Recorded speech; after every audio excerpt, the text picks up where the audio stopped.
Mr Tannmanjit Singh Desi. Thank you very much, Mr Chairman. Some supporters of the governing party in India have said that this is an internal matter. Foreigners, keep your nose out of it. Well, I can tell them why everyone's so concerned. It's because human rights are universal, and a world in which they are upheld is in all of our interests.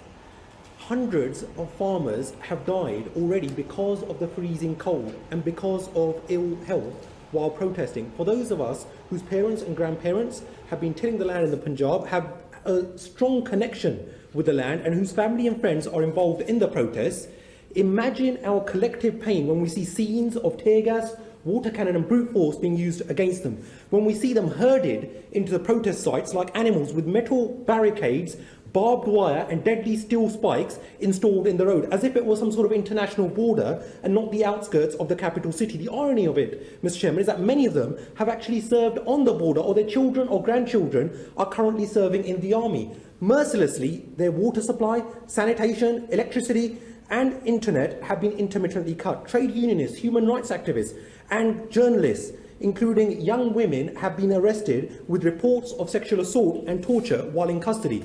The millions of protesters are from across India and different faiths, and yet because a significant number of them are Sikhs, they have been singled out and branded as separatists and terrorists by unscrupulous elements of the mainstream Indian media. This is part of a pattern wherein Muslim Indians are labelled as Pakistanis, Christians as being under foreign influence, and Sikhs as Khalistani separatists. But we see you, and so does the world.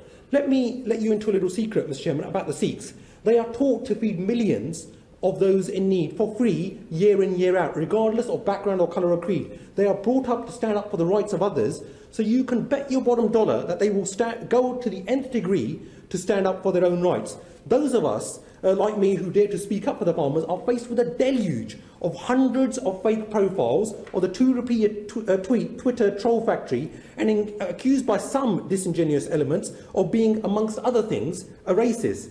I don't need lectures from them about the wonders of India. I've been fortunate enough to have lived and studied in India for over 4 years, learned to converse in Punjabi, Hindi and Urdu, travelled the length and breadth of this beautiful country, and experienced firsthand the warmth and welcome of its lovely people.